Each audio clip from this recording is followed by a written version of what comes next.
తాకట్టులో ఉన్న బంగారం అమ్మాలనుకునే వారి ఇన్ఫర్మేషన్ ఇస్తే దాని వాల్యుయేషన్ బట్టి మీకు కమిషన్ కూడా ఇస్తుంది గోల్డ్ హబ్. నమస్తే, వెల్కమ్ టు మనం టీవీ. మనం ఉన్నది మన కోసం. నేను వలి. ప్రస్తుతం లైవ్ లో జాయిన్ అయ్యారు జనసేన పార్టీ రాష్ట్ర అధికార ప్రతినిధి అడ్వకేట్ రజనీ గారు. వారితో మాట్లాడదాం. రజనీ గారు నమస్తే అండి. నమస్తే అండి. రజనీ గారు, నిన్నటి సభలో పవన్ కళ్యాణ్ గారి ప్రసంగం చూసాము. కొంత ఆవేశభరితంగా ఆయన మాట్లాడిన పరిస్థితి మనం చూసాం. జనసేన క్యాడర్లో ఒక నూతన ఉత్సాహం వచ్చిందంటారా ఆ ప్రసంగంతో?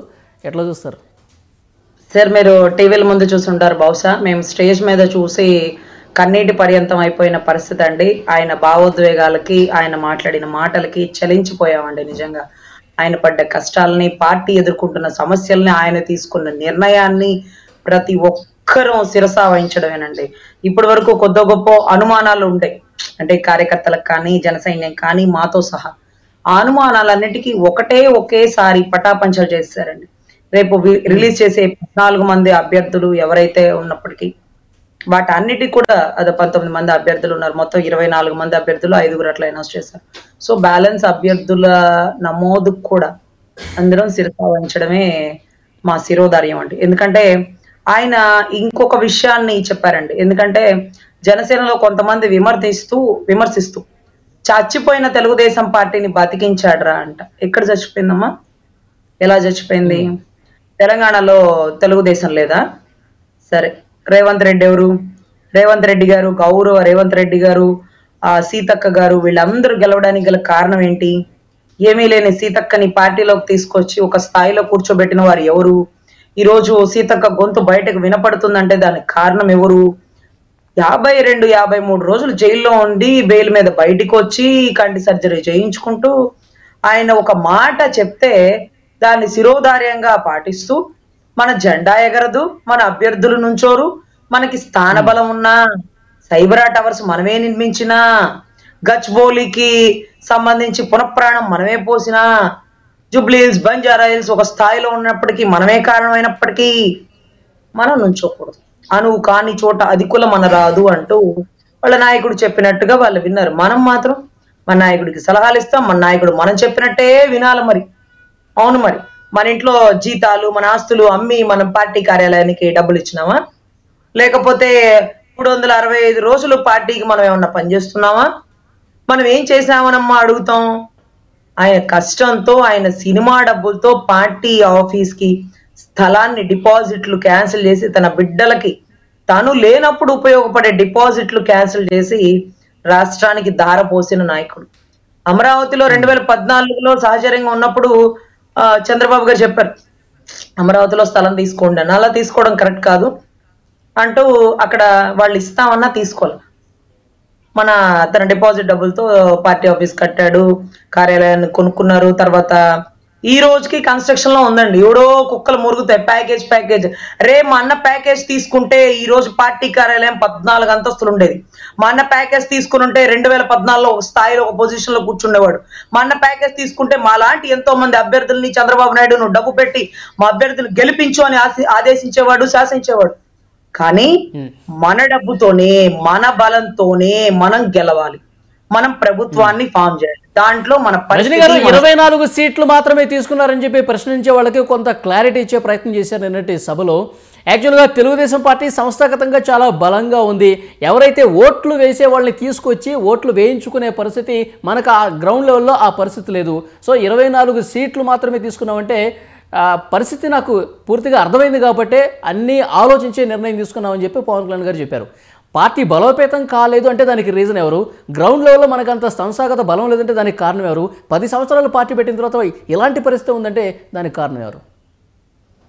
సార్, ఇక్కడ రాష్ట్ర ప్రజల్లో మరి ముఖ్యంగా మా కాపులే సలహాలు ఇవ్వడంలో తోపులు, పని చేయడంలో ఇక వర్ణనాతీతం అనమాట. ఈరోజు అంటే పార్టీలో ఎంతో మంది ఉన్నప్పటికీ అన్నను ప్రశ్నించే అధికారం కాపులకే వచ్చిందట. మరి ఎందుకనో మాకు అర్థం కావట్లా. అంటే మన కులంలో పుట్టిన పాపానికి ఈరోజు మనం క్వశ్చన్ చేస్తున్నామా?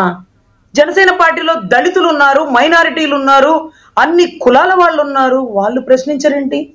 మనం ఎందుకు ప్రశ్నిస్తున్నాం? మనకి ఏ అధికారంతో ప్రశ్నిస్తున్నాం? మనం ఏం చేసామని ప్రశ్నిస్తున్నాం? మనం ఎంత డబ్బు ఇచ్చామని, పార్టీని బలోపేతంలో మన పాత్ర ఎంత ఉందని మనం ప్రశ్నిస్తాం? పాలకులలో ఓడించావనా? ఈరోజు భీమవరం గాజువాకలో ఓడించావనా? అరవింద్ బాబు గారిని గెలవనిచ్చారా? నాగబాబు అన్న గెలిచాడా? మరి ఏముంది, మనం ఏం చేసినాం అని మనకు అధికారం ఉంటుంది. అరే నీ హక్కులు హక్కులు హక్కులు అంటావు, నీ బాధ్యతలు నువ్వు నిర్వహించినప్పుడు నీకు ఆయన్ని ప్రశ్నించే హక్కు ఉందా? కాపు కులస్తుడుగా, కాపు సోదరుడుగా నేను మాట్లాడుతున్నా. సో ఖచ్చితంగా నేను కాపు సోదరులకు చేసే విజ్ఞప్తి, మనము సమర్థించకపోయినా పర్లేదు, మనం విమర్శించొద్దన్నా. అన్న తీసుకున్న నిర్ణయానికి ఆయన భుజాల మీద ఉండే బరువు మనకు తెలియట్లా. 4 అడుగులే 14 అడుగులే 60 సీట్లు పోటీ చేయంటే, అరే నా మీద బరువు ఎక్కువ ఉంది, నేను అన్ని అడుగులు వేయలేకపోతున్నాను, నేను 24 అడుగులే వేయగలను. 3 అడుగుల వామనమూర్తితో పోల్చాడండి 24 సీట్ల. 24ఏగా 24 అని మురిగే కుక్కలకు చెప్పిన సమాధానం. 3 అడుగులేగా అడిగింది వామనమూర్తి, మూడేగా అనిస్తే 3వ దానికి అదపాతాడానికి తొక్కారు. అదే చెప్తున్నాడు, బలి చక్రవర్తి ఏ రకంగా బలయ్యాడో జగన్మోహన్ రెడ్డి గుర్తుపెట్టుకో, నిన్ను తొక్కేది నేనే, నీ పార్టీని అదపాతాడానికి తొక్కేది నేనే, లేకపోతే నా పేరు పవన్ కళ్యాణే కాదని. ఇన్ని మాటలు సంధించినా మాకు పూర్తి క్లారిటీ అయితే వచ్చేసిందండి. అన్నయ్య ఒక వ్యూహంతో, ఒక ప్రణాళికతో, ఒక సంస్థాగత అభివృద్ధి, సుస్థిరత, శాంతి కోసం పోరాటం. రజనీ గారు, జనసేన పార్టీ బలోపేతం కోసము ఈ ఎన్నికల్ని కొంత ఉపయోగించుకొని మరింత నాయకుడు బలపడటం కావచ్చు, ఇంకా ఎక్కువ మంది స్థానాలను సంపాదించుకునే విషయంలో వ్యూహాత్మకంగా కొంత వ్యవహరించుంటే బాగుంటుంది, తనను తానే తక్కువ అంచనా వేసుకుని ఇలాంటి కామెంట్స్ వస్తూ ఉన్నాయి. కొంతమంది పెద్ద పెద్ద నాయకులు కూడా పెడుతున్నారు కామెంట్స్. తనను తాను తగ్గించుకునుడు వాడు ఆటోమేటిక్ గా హెచ్చింపబడతాడు. ఎప్పుడైతే తను తాను తగ్గించుకోండి హెచ్చింపబడదు అని బైబిల్లో ఒక శ్లోకం ఉంటుందండి. ఒక శ్లోకము వాళ్ళేది వాక్యాలు అంటారు కదా, వాక్యం. అదే కూడా నేను అన్నయ్య చెప్పారు, ఎందుకు నీ స్థాయిని తగ్గించుకున్నావు అంటే, ఏది నా స్థాయి ఏది మీరు చెప్పండి, నా స్థాయి ఏది? 2 చోట్ల ఓడిపోయిన స్థాయా?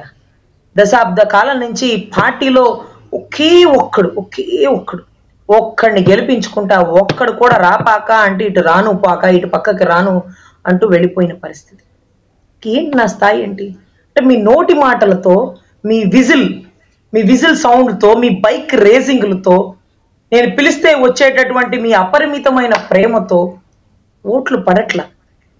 రాష్ట్రంలో సమస్యల గురించి నేను చర్చించలేకపోతున్నా, సమస్యకి పరిష్కారం నేను ఇవ్వలేకపోతున్నా.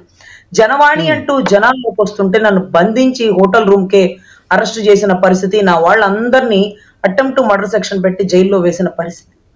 ఈరోజు సుగాలి ప్రీతికి అన్యాయం జరిగిందని ఆ తల్లి కాగితం తీసుకొని నా దగ్గరకు వచ్చి చెప్తే, ఒక 14 ఏళ్ళు 15 ఏళ్ల సుగాలి ప్రీతికి న్యాయం చేయలేను, ఎందుకంటే నాకు పదవే లేదు. వాళ్ళు అన్నారని కాదు, నువ్వు కార్పొరేటర్వా, నువ్వు 2 చోట్ల గెలిచినావా, నీకు ఎవరు వాళ్ళు బందోబస్తు, నువ్వు వస్తే ఏందంట అని పోలీసులు అన్నారంటే తప్పులేదు. వాళ్ళు నా స్థాయిని వాళ్ళు చెప్పారు. మీరు నా స్థాయిని అక్కడెక్కడో చూస్తున్నారు, కానీ నేను ఇక్కడే ఉన్నాను కదా, నేను అక్కడ దాకా తీసుకెళ్ళి మీరు చూడండి. అక్కడ దాకా తీసుకెళ్ళాలంటే డైరెక్ట్ సీఎం అంటారు, డైరెక్ట్గా సీఎం అవుతారు. ఎవరన్నా ఎమ్మెల్యేలు అవ్వాలి కదా, బలోపేతమైన ఎమ్మెల్యేలు ఉండాలి కదా, ఎమ్మెల్యే దగ్గర ధన బలం, ఆర్థిక బలం, అంగ బలం అన్నీ ఉండాలి కదా. సో ఫైనాన్షియల్ గా ఓజీ సినిమాలో వచ్చిన డబ్బుని నేను ప్రచారానికి వాడి హెలికాప్టర్కి ఖర్చు అయిపోతుంది. ఆయనకి ఎవరి దగ్గర డబ్బు తీసుకోడండి. ఈరోజు సహాయ సహకారాలతో చంద్రబాబు గారిని దగ్గర తీసుకున్న తరుణమే చూసాం, కానీ ఏ రోజు డబ్బు ఆశించడు. ఈ రాష్ట్రం గాడిలో పడాలంటే, అమరావతి అభివృద్ధి అవ్వాలంటే, ఒక సంస్థాగత నిర్ణయాలు తీసుకోవాలంటే బాబు గారి వల్లనే సాధ్యం అవుతుంది అంటూ అభివృద్ధి పదంలో తీసుకెళ్లే ఆయన చేతుల్లో అమరావతిని అప్పచెప్తున్నాను. ఇది నా నిర్ణయం. రాష్ట్రం బాగుపడాలా, బాగుండాలా, అందులో నేను ఉండాలా. నా పార్టీ గురించి, నా పార్టీ సభ్యుల గురించి ప్రభుత్వం ఫామ్ అయ్యాక ఒక మంచి నిర్ణయం తీసుకుంటా. ఎవరి స్థాయిని, గౌరవాన్ని తగ్గించను. దయచేసి 24కి కట్టుబడి 24లో భారీ మెజారిటీ తీసుకొచ్చి బలమైన ముద్ర వేయండి. జనసేన ఒక్క ఎమ్మెల్యేని గెలిపించుకుంటేనే దాన్ని నా పక్కకు రాక్కున్నాడు. ఒక్కడుంటే ఏం చేస్తాడు నా పక్కన? వాడిని కూడా ఎందుకు ఉండనివ్వలేదు అంటే, ఒక్కడుంటేనే నేను రేపు పొద్దున్నే వస్తున్నాను అతని నియోజకవర్గానికంటే, లేని రోడ్లు, అర్ధరాత్రి స్కూల్ పిల్లలు 10th క్లాస్ పరీక్షకి రాత్రులు పేజీలు కొట్టి బైహార్ట్ చేస్తూ డే అండ్ నైట్ చేస్తున్నట్టు, నైట్ అవుట్లు చేస్తున్నట్టు కష్టపడిన పరిస్థితి నేను చూసా. మరి 24 మంది అభ్యర్థులైతే చురుకుగా యువరక్తం పొంగి పొర్లుతుంటే, నిన్ను ప్రశ్నిస్తుంటే, ఆ 24 మంది నువ్వు ఎదుర్కోలేకపోతే ఆ 24 మందే వటుడింతై అని వస్తాడంటూ ఒక పద్య కావ్యాన్ని పొందుపరిస్తే రోమాలు లిక్క పొడిచినాయండి. సో ఖచ్చితంగా ఆ 24 మంది అభ్యర్థులు రేపటి రోజున ఇంకొంచెం మంది అభ్యర్థులను పెంచుకుంటూ వస్తారు. కింద స్థానిక ఎలక్షన్స్ లో 1/3 మనకి అవకాశం ఉంటుంది.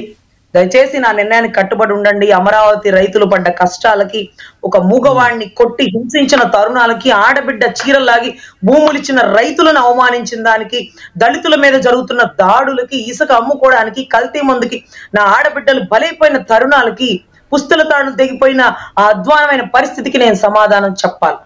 ఆ నయవంచకుడు సొంత బాబాయిని సైతం చంపి సొంత చెల్లిని సైతం గోడ కొట్టిన ఆ వ్యక్తి నరమేధకుడు ఎంతకైనా తెగించగల సమర్థుడు. అటువంటి వ్యక్తిని ఎదుర్కోవాలంటే కలిసి చేసే ఈ పోరాటంలో ముఖ్యమంత్రి గారిని మరీ అంత మాట అనేసారు. 3 పెళ్లిళ్ళు అని చెప్పి ప్రతి సందర్భంలో ప్రతి సభలో వ్యాఖ్యలు చేసే వ్యక్తి 4వ భారీగా నూరా అని చెప్పి ముఖ్యమంత్రి చేరికి కూడా కనీసం గౌరవం లేకుండా అలా అనేసారంటే అని చెప్పి కొంతమంది బాధపడిపోతున్నారు. అవును సార్. ముఖ్యమంత్రి గారు మాత్రం అవతల వ్యక్తి గురించి లేని ఆరోపణలు చేస్తుంటే మరి ఆయన అడుగుతున్నారు. 2 విడాకులు అయితే అయిపోయినాయి, ఒక ఆవిడైతే ఉన్నారు పాపం. మరి అంతవరకే ప్రశ్నిస్తే ఆయన క్వశ్చన్ చేసి ఉండేవాళ్ళు కదా. అది కూడా నా వ్యక్తిగత విషయాలు నీకెందుకు జగన్, నా కర్మ ఏదో నేను పడుతున్నాను, నాకు అలా రాసి పెట్టుందని జరిగిందని చెప్పారు. కానీ 4వ దాని గురించి మాట్లాడితే 4 ఏళ్ళ నుంచి వచ్చింది. నువ్వురా 4వ దానిగా నా భార్య గారా, నువ్వురా తీసుకెళ్తారా అనే పరిస్థితికి వచ్చింది ఈ రోజు. అరే 4 భార్యలు అంటాడు, లేకపోతే 4 సంవత్సరాలకు ఒక భార్యను మారుస్తున్నాడు అంటాడు. ఆయన ఏమైనా గేట్ వాచ్మెన్ డ్యూటీ చేశాడా, లేకపోతే వెళ్ళే వాళ్ళకి టికెట్ ఇచ్చి లోపలికి పంపిస్తున్నాడా? సిగ్గుండాలండి ఒక ముఖ్యమంత్రి స్థాయికి స్టేజ్ మీద అమ్మఒడి సాక్షిగా అటువంటి పిచ్చి కూతలు కూస్తుంటే దానికి కౌంటర్ ఇవ్వడానికి పాపం. అంటే ముఖ్యమంత్రి ఎలాంటి అలా మాట్లాడకూడదు, కానీ 2 చోట్ల ఓడిపోయిన వ్యక్తి కదా పాపం. తెలుసో తెలియక ఏదో మాట్లాడేశాడంటే వసులుబాటు ఉంటుందండి. ముఖ్యమంత్రి స్థాయికి నువ్వు అమ్మఒడి సభ సాక్షిగా బిడ్డల ముందు ఆడవాళ్ళని కించపరుస్తూ 4 సంవత్సరాలకు ఒక ఆడదంటారా, చిత్తకార్తి కుక్క అంటారా? అంటే మీరు ఏమైనా మొరగచ్చు, అవతల వాడు ప్రశ్నించకూడదా? ఏమబ్బా మా పార్టీనే ప్రశ్నించే party, right to speech and expression article 19 మాకు ఇచ్చింది, రాజ్యాంగం మాకు ఇచ్చింది, డాక్టర్ బాబాసాహెబ్ అంబేద్కర్ మాకు ఇచ్చాడు. ఇవన్నీ మేము వాడుకోవద్దండి. మీరేనా వాడేది? మేము కూడా వాడతాం. మేము వాడడం బిగిన్ చేస్తే వాడుకోవడానికి మీ కాడ ఏమీ ఉండదు. కత్తి వాడడం బిగిన్ చేస్తే మా అంత వాడేవాడే ఊరు ఉండరు అంటాడు చూడండి. అదే రకంగా భాష నాకు బాగా తెలుసమ్మా. నేనేం కాన్వెంట్ లో చదవలా, నేను ఇంగ్లీష్ మీడియం కాదు. నేను చీరాల రథం సెంటర్, చీరాల గడియార సమ్మ సెంటర్, నెల్లూరు నడిబొడ్లో టూరింగ్ టాకీసుల్లో గద్దరన్న పాటలకి డ్యాన్సులు వేసినండి నేను. నాకు భాష బాగా తెలుసు. పెళ్ళం పెళ్ళం పెళ్ళం అంటే విన్ని భార్య అన్నారు రాదా నీకు? నీకు భారతమ్మ గారిని ఏ రోజన్నా నీ పెళ్ళం అని మేము ఎప్పుడైనా ప్రస్తావించమే? భారతమ్మ గారు, మేడం భారతి గారు అని ప్రస్తావిస్తాం. మరేం పాపం భాష మీకేనా? మాకు కూడా బాగా వచ్చు భాష అంటూ రోమాలు లెక్క పొడిచినాయండి. పూటిగా తగిలి ఉంటది తగలాల్సిన వాళ్ళకి. Thank you very much Rajani గారు.